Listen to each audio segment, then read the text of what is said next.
Olá, sejam muito bem-vindos a mais um podcast do IGD Educacional. Sou Luciana Lara, advogada, professora, integro aqui os quadros docentes da instituição, recebendo agora o advogado Rodrigo Bressani, do Mato Grosso. Seja muito bem-vindo, Rodrigo, a Goiânia, a Goiás. Nós que estamos hoje participando do 6º Congresso Nacional de Direito Agrário, realizado pela UBAL, com sede aqui na ASMEG, na Associação da Magistratura de Goiás, um primoroso evento, né, Rodrigo? Que congrega aqui profissionais de áreas diversas, tratando de temas relevantes para o segmento do agronegócio e, em especial, nessa edição do podcast do IGD, vamos tratar sobre as questões que envolvem o meio ambiente, sobre as questões de direito ambiental, sobre a safra, né, Rodrigo?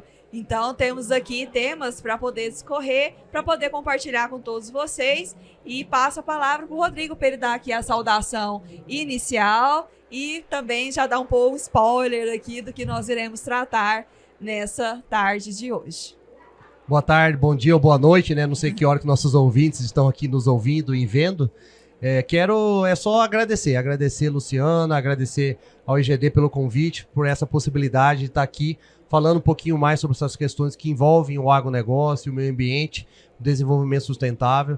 É uma pauta que o Brasil há muito tempo vem participando por conta de ser um protagonista realmente com relação a demandas ambientais, proteção do meio ambiente e ser o maior produtor de grãos do mundo, né?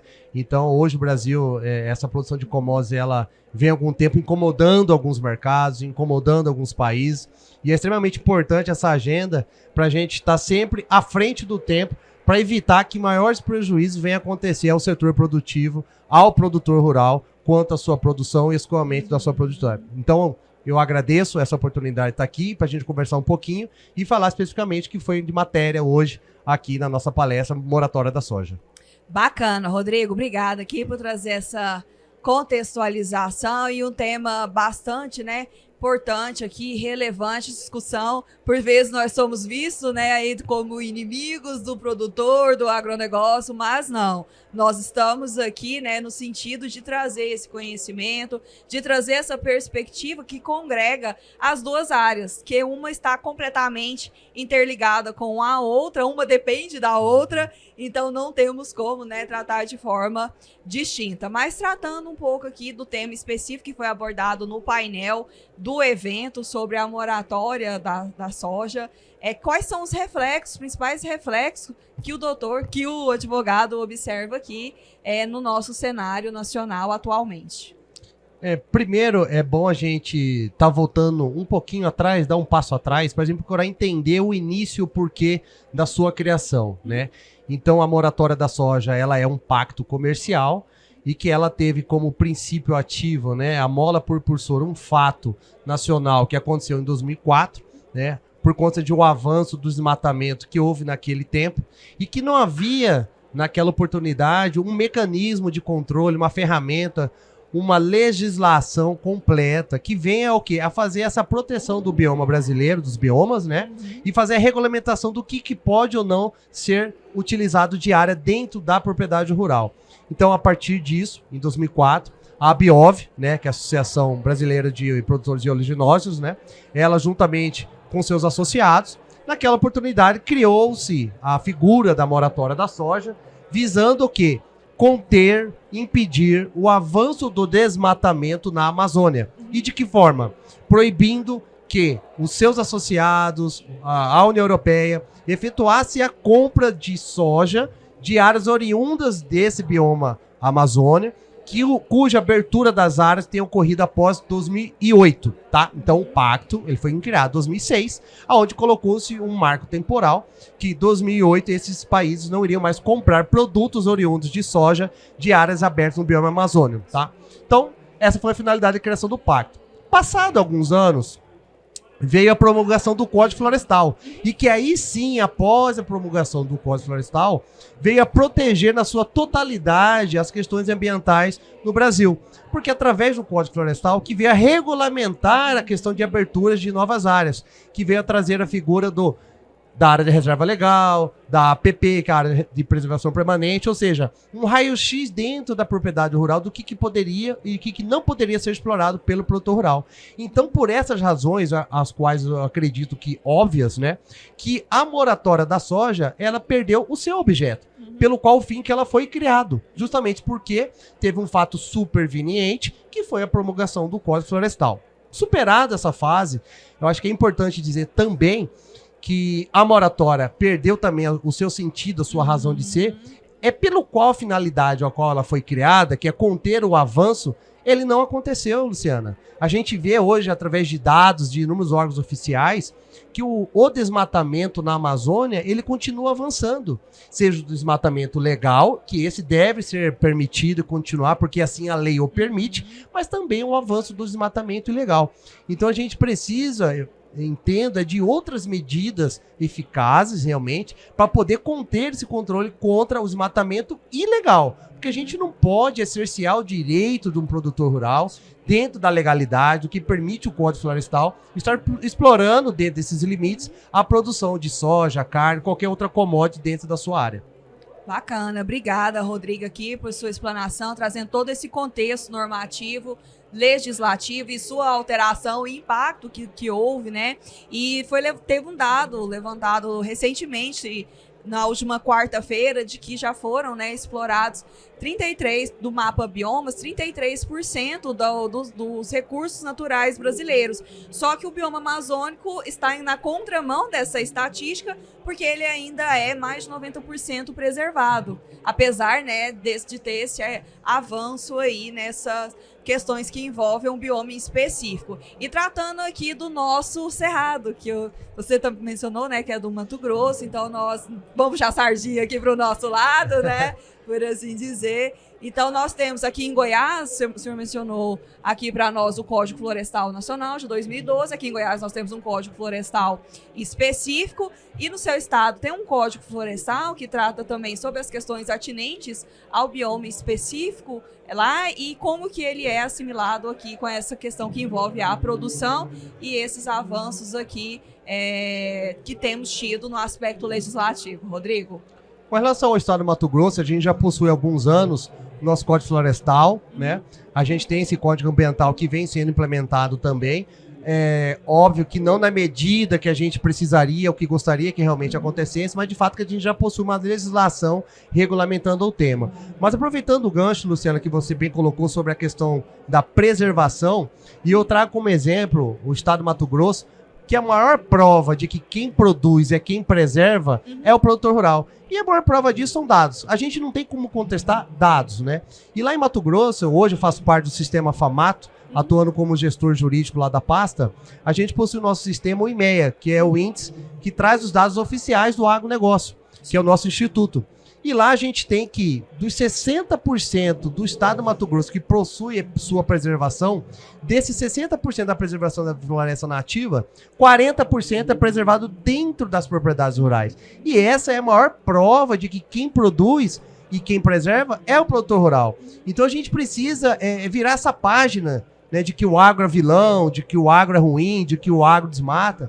Ao bem da verdade, o agro preserva, o agro produz, o agro alimenta, o agro respeita, né? Então o agro é meio ambiente. Então não tem como hoje você falar em agronegócio e não falar em meio ambiente, em preservação, porque há uma ligação umbilical entre essas três esferas. E a gente precisa de uma vez por todas superar tudo isso. E os impactos que vão vir a acontecer são grandes e enormes, porque a gente está tratando de um estado aqui, especificamente de Goiás, aonde, você me corrige, Luciano, se eu estiver falando alguma besteira, que o bioma cerrado ele é algo em torno de 70% a 80%. Então a gente tem hoje uma figura que é a moratória da soja, que existe desde 2008, que ela vem ganhando corpo, musculatura ao longo do tempo, apesar de, do meu ponto de vista, vir na contramão da produção rural e da sustentabilidade, da proteção do meio ambiente. a gente vê que pode haver um avanço aqui para o Cerrado. Isso é muito ruim, porque a moratória da soja, apesar de ela vir falar de um viés, entre aspas, que seria uma preocupação com o meio ambiente, ao bem da verdade, ela nada mais passa do que uma barreira comercial. Porque o Brasil, há um tempo atrás, ele era um importador de alimento. E a partir do momento que o Brasil passou a ser o maior exportador de commodities, isso incomodou mercados, incomodou países. Então, essa moratória da soja, que vem ganhando corpo ao longo do tempo, inclusive com a adesão do próprio governo federal, onde a gente tem o Banco do Brasil se aderindo à moratória da soja, com relação a crédito, a gente vê que o impacto vai causar um prejuízo de sobremaneira a toda a população local, mas não apenas aos produtores rurais. E por que eu digo isso? Quando a gente fala de moratória da soja, a gente está cerceando o direito do produtor de produzir.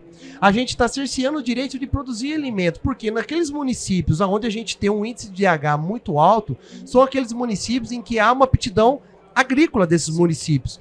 E a partir do momento dos municípios localizados no bioma da Amazônia e agora também no Cerrado, que tudo indica que está querendo haver um avanço, há áreas em que são possíveis de abertura de novas áreas para a produção, essa moratória ela vem a proibir. E, consequentemente, isso tem um impacto econômico que vai trazer naquele município que ele não vai poder produzir e crescer economicamente. Não vai poder gerar emprego, renda, tributos. Então, a moratória, ela traz, num primeiro momento, o impacto direto ao produtor, sendo cerceado o seu direito de produzir, mas também dos municípios de crescer economicamente. Então, isso afeta a soberania nacional, afeta a todo o povo brasileiro, e não só o produtor que está ali na ponta. Com certeza, Rodrigo, a gente tem que pensar, né, no todo esse sistema global desses impactos, não só, né, no viés do meio ambiente, mas impactos na produção de trabalho, impactos sociais correlatos, impactos também nas arrecadações provenientes, né, da produção, e uma temática também que a gente tem convergido bastante com a produção, com o segmento, são dos avanços tecnológicos. Eu acredito que das falas que eu ouvi aqui no Congresso, não teve nenhuma que não mencionou os avanços, os usos de tecnologias para o segmento. E eu indago aqui, Rodrigo, quais impactos, né, voltados aqui para a soja em específico desses avanços tecnológicos, e na outra ponta, já que você mencionou que está nessa possibilidade dentro de um órgão, a utilização desses monitoramentos, utilização de satélites para se apurar essas eventuais, né, degradações e danos ao meio ambiente. Acho que a gente poderia caminhar nesse sentido aqui na nossa fala, porque está completamente interligado também todo esse avanço tecnológico da utilização dessas tecnologias no campo e pelo produtor.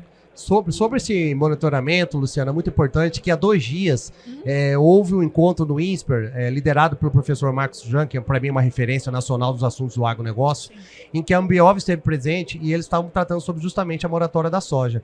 E naquela oportunidade o professor disse até que ponto está sendo viável o Brasil ser um líder mundial em respeito à transparência de dados, à transparência ambientais de informações. Por quê?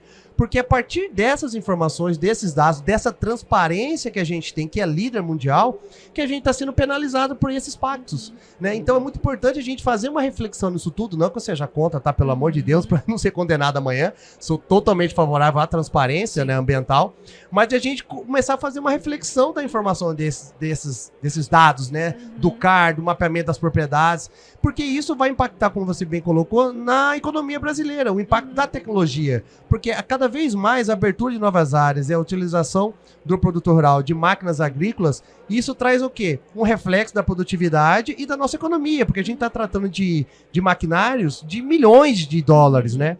E isso traz o quê? Emprego, renda, tributos, impostos.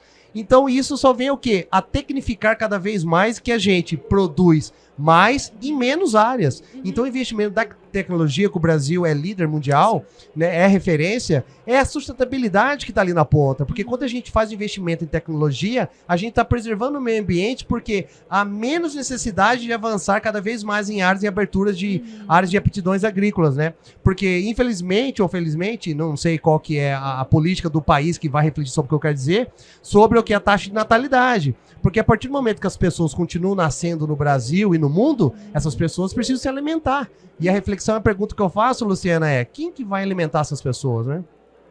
Exatamente. E dentre, né, as milhares de palestras como essa que nós estamos tendo aqui do Congresso da UBAL, nas andanças nossas, né? Eu já ouvi uma terminologia de que o Brasil, nós somos o celeiro, nós somos o supermercado do mundo. Não sei se o senhor já ouviu essa fala, mas ela é bastante difundida aqui no nosso meio. E, de fato, né, nós somos produtores em larga escala, temos 5 biomas distintos, temos todo esse aspecto que envolve a preservação do meio ambiente, mas também não podemos deixar de produzir, não podemos deixar de sermos protagonistas nesse cenário mundial da propagação aqui, dessa forma de se gerar economia aqui em nosso país. Então, dada essa importância, né, dentro desse aspecto econômico em si, quais esses impactos aqui da moratória da soja nesse reflexo da economia brasileira como um todo?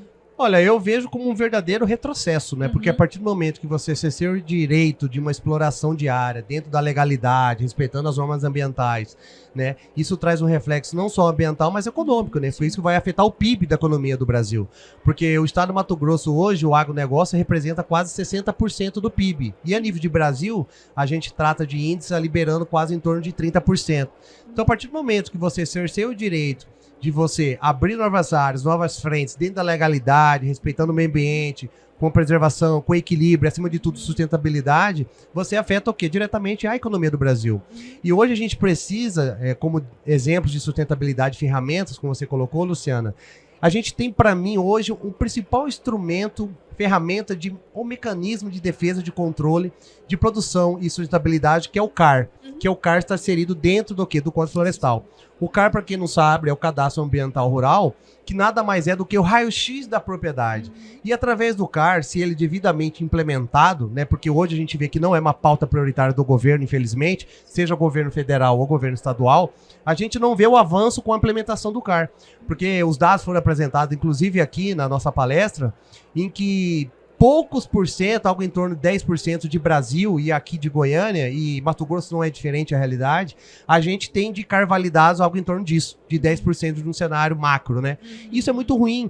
Isso é muito ruim porque a partir do CAR, a gente tem um impacto negativo no reflexo da economia. Porque o CAR, onde eu tenho andado e sempre falo, que ele é um tripé. E por que ele é um tripé? Porque é através do CAR que, primeiro, o produtor ele vai ter acesso a crédito, porque hoje cada vez mais os bancos, as instituições financeiras estão cobrando a existência de um CAR validado para o produtor ter acesso a crédito e poder, assim, consequentemente, fomentar a sua atividade. 2, ele, através do CAR, vai poder o quê? Escoar a sua produtividade, ou seja, que é o reflexo final do seu produto, de todo um largo e suado trabalho, né, que o produtor desenvolve da sua propriedade, ou seja, ele vai poder escoar e vender para vários mercados através do CAR validado. E terceiro, através do CAR, o produtor rural vai poder ter o quê? Uma fonte alternativa do seu negócio, porque cada vez mais se produz recebendo menos. Então, através do CAR, o produtor vai ter o quê? Um PSA, um projeto de carbono, uma fonte alternativa a mais para poder produzir com sustentabilidade e ter um retorno financeiro que é necessário, né? Sim, com certeza. E eventos como esse são importantes para trazer esse conhecimento para o público em geral e aqui em especial para os produtores, de que se valendo dos instrumentos que já estão previstos, regulamentados, descritos nas normatizações existentes, eles serão beneficiados. Então é importante, né, nós aqui nesse caráter educacional, você mencionou também que é professor, nós temos, né, também essa frente de atuação, de levar o conhecimento, de propagá-lo, e aqui para o produtor é importante que ele conheça, né, através aqui do que está sendo repassado, que existe esse amparo normativo, que existem legislações e instrumentos que já estão regulamentados e que já estão aí postos para serem subsidiados, trazendo benefícios para ele mesmo.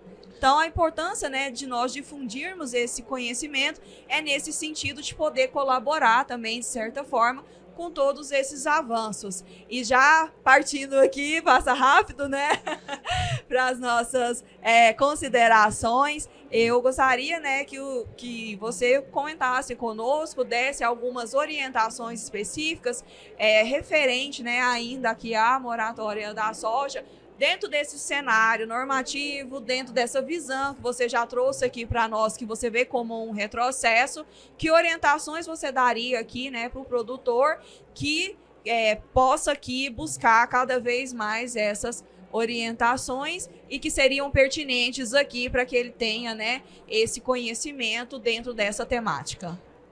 Luciana, o que a gente tem que passar sempre pro produtor de orientação é sempre o quê? Respeitar a legislação. Sim. E a gente já possui um Código Florestal que é o mais restritivo do mundo. E aí eu faço, aproveitando o gancho da legislação que a gente possui, que a moratória da soja, hoje ela é uma afronta à soberania nacional, porque a gente já possui regramento próprio, normas próprias, legislação própria, o Código Florestal, a Constituição Federal, diversos mecanismos legislativos de proteção ao meio ambiente. E a partir do momento que a gente tem um pacto comercial que venha trazer uma regulamentação daquilo que pode e que não pode, isso acaba afetando o quê? A nossa soberania nacional. E mais ainda, por que a moratória eu penso que perdeu o objeto? Recentemente, na Europa, foi aprovada a lei anti-desmatamento, né? A origem lá do Green Deal, famosamente conhecida. Aonde lá, que não concorda, só título de exemplo, tá?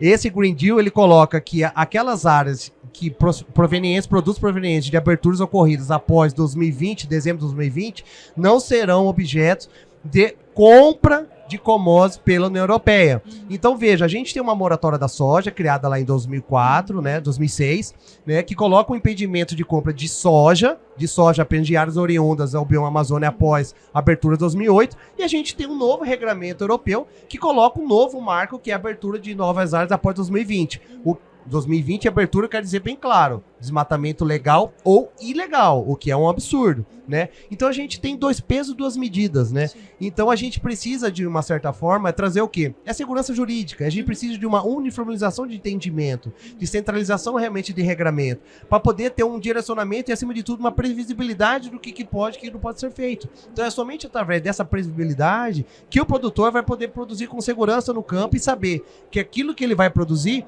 vai ser escoado e vendido futuramente, depois do final da sua colheita.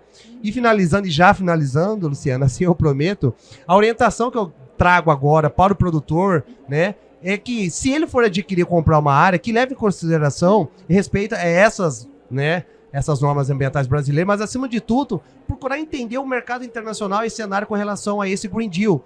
Porque às vezes, e aconteceu já comigo, de um cliente, um produtor está adquirindo uma área muito feliz no bioma Amazônia, uma área 100% fechada, aonde ele, feliz por ter feito, segundo ele, um bom negócio por conta do preço que foi pago, sendo que ele, apesar de ter o direito de abrir 20%, ele não vai poder vender essa produção, né? Então a gente tem essa consciência de ter a informação clara, reta, direta ao produtor rural, para que não faça um investimento jogado fora de toda uma vida, de um dinheiro que é uma compra de uma propriedade rural. Sim, importante trazer também esse alerta, né, e aquilo que nós tecnicamente trazemos, essa due diligence ambiental, né, do mapa da realidade, das possibilidades ambientais da propriedade como um todo, ainda mais que temos, né, biomas distintos com regramentos próprios, então temos que ter de fato esse olhar atento, né, a todas as especificidades trazidas em eventual negócio a ser realizado. Rodrigo, seja muito bem-vindo a Goiânia, Goiás, mais uma vez. Para nós aqui do IGD Educacional é uma honra, satisfação receber para esse bate-papo,